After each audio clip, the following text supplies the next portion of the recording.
राज्य महिला आयोग की अध्यक्ष डॉक्टर बबीता सिंह चौहान ललितपुर दौरान में महिला चिकित्सा का निरीक्षण किया और साफ सफाई, कम्बल हीटर तथा मरीजों को देखभाल बेहतर करने के निर्देश दिए। उन्होंने गोद भराई, अन्न प्रशासन और कन्या जन्मोत्सव में भाग लेकर माताओं व नवजवान कन्याओं को उपहार दिए और कहा कि बेटियां देश का भविष्य है। कलेक्टर में हुई जन सुनवाई में 44 मामलों को सुनकर अधिकारियों को तुरंत और प्रभावित निस्तारण के निर्देश दिए। इसके दौरान मुख्य विकास अधिकारी, अपर पुलिस अधीक्षक, उप जिलाधिकारी, जिला प्रोबेशन अधिकारी, जिला कार्यक्रम अधिकारी, जिला सूचना अधिकारी तथा महिला अध्यक्ष सहित अन्य अधिकारी उपस्थित रहे। ललितपुर से संजना सिंह की रिपोर्ट। क्या बात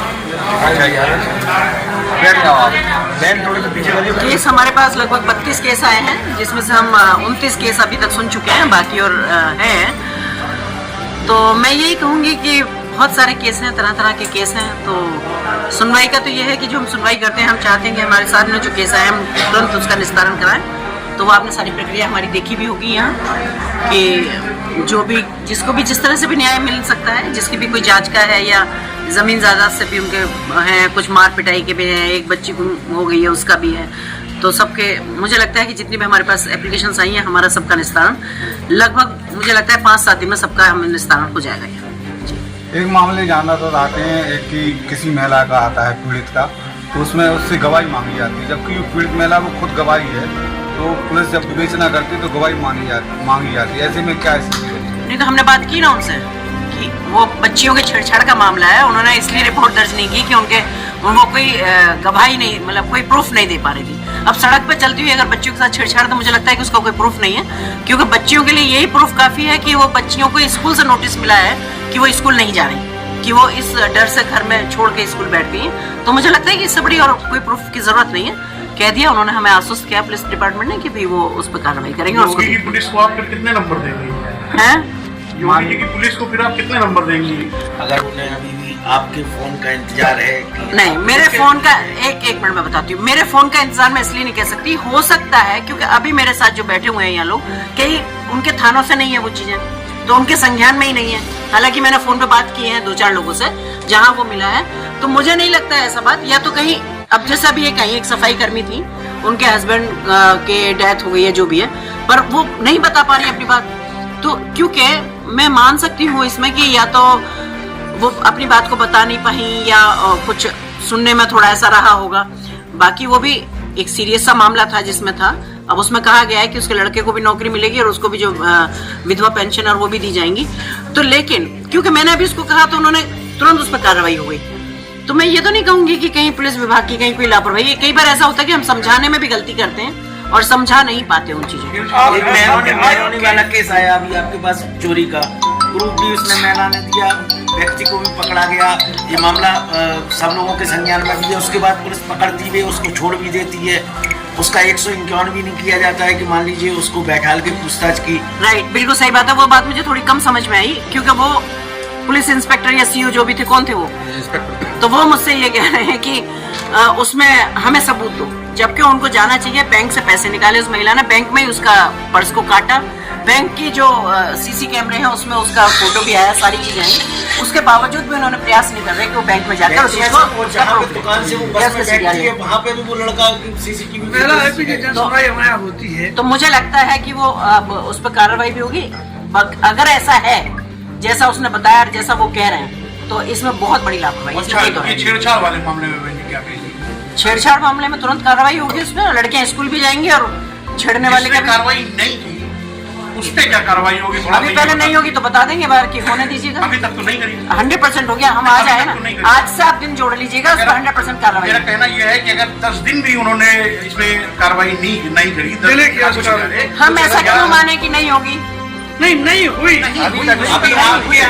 अब उन्होंने लगा कि हमारे संज्ञान में ये बात नहीं थी। नहीं, ललितपुर में वैसे भी आत्महत्याओं का दौर चल रहा है, खासकर युवा पीढ़ी में, और ये संगीन मामला है महिला लड़कियों पे। आजकल युवा यहाँ पर ललितपुर में युवा जो पीढ़ी है यहाँ पर आजकल बहुत जल्दी यहाँ पर मतलब डिसीजन ले लेते हैं, और 10 दिन से मान लो 15 दिन से बच्ची परेशान हो गई, मान लो उसने कोई गलत कदम उठा लिया इस दौरान, तो नहीं क्यों उठा लेगी? उसकी माँ उसके साथ है, उसका मोटिवेट करना उसके पेरेंट्स का काम है। किसी बाहर की चीजों से बाहर हरकतों से ऐसे कदम उठा ले, बिल्कुल नहीं। इसमें आप नौजवानों को प्रेशराइज मत करिएगा कैसे उड़ाए, उनको थोड़ा मोटिवेट करने का काम करिएगा। मेन चीज कोई मैम, बाहर का आदमी कहेगा तो क्या बच्चे सुसाइड माँ के साथ यहाँ पे चल रहा है नहीं पर चल रहा है उस चीज को, आप उसको बच्चों को निकालिए, उस डिप्रेशन से बाहर निकालिए, उनके मोटिवेशन के लिए उनका कुछ ना कुछ उसका जो सामाजिक संस्थाएं या कहीं भी उनको थोड़ा मोटिवेट करिएगा। अच्छा बहन जी, दो प्रश्न हैं जी। एक तो जितने भी टेलर थे, लेडी टेलर, आपने आदेश दिया था कि उन जगहों पे जहाँ पुरुष नपाई करते हैं वहाँ महिलाएं होनी चाहिए, पहला।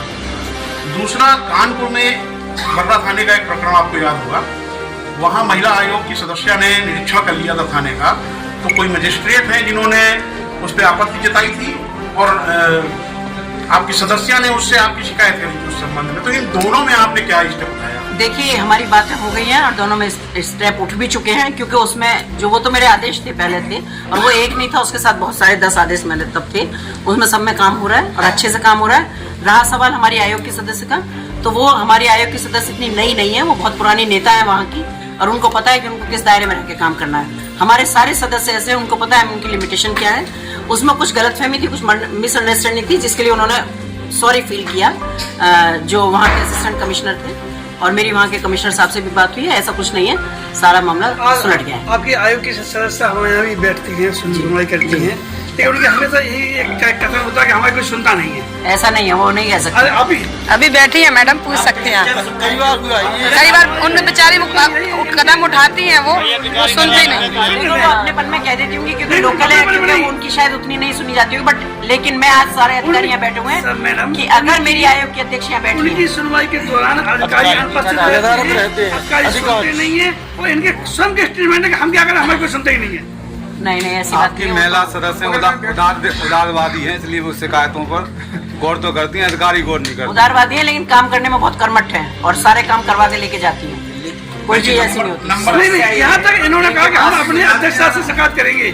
आपका स्टेटमेंट है कि कभी कभी हो जाता है ऐसा, कोई बात नहीं है, लेकिन उनके सारे काम हो रहे हैं। ऐसा कुछ नहीं। जनपद में मैडम 3 मामले आए, एक स्वास्थ्य विभाग का, एक कृषि विभाग और एक सिंचाई विभाग का, जो उत्पीड़न के आरोप लगाए आपके पास लिया है। अभी तक उनमें कुछ हुआ क्या, मैं उनको न्याय मिल पाया है?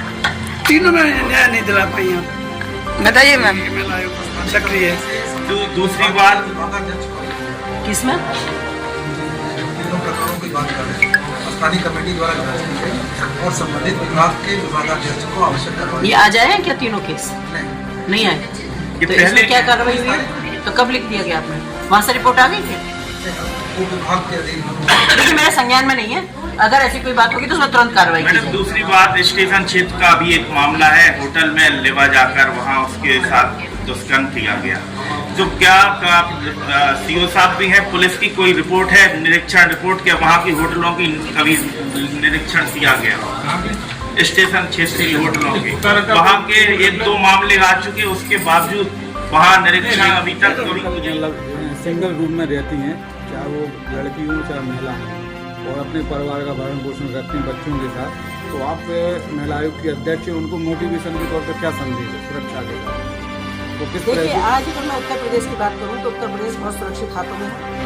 यहाँ कोई महिलाओं के प्रति कोई ऐसे क्राइम नहीं हो रहे हैं जिसको मैं ये कहूँ कि किसी को अकेले घर में या किसी को कोई घबराहट होना चाहिए या उनको डरना चाहिए। ठीक है, और रहा सवाल इसका कि अगर उनका काम चल रहा है, अकेली रहती है तो बहुत अच्छी बात है। बाकी अब सरकारी योजनाएं इतनी है कि जो भी जहाँ से मदद मांगता है, अभी भी आपने देखा होगा कि हमने नौकरी तक के लिए भी रिकमेंड कर दिया, बच्चों की पढ़ाई लिखाई के लिए रिकमेंड कर दिया, पेंशन के लिए रिकमेंड कर दिया, और सबको मिलेंगी।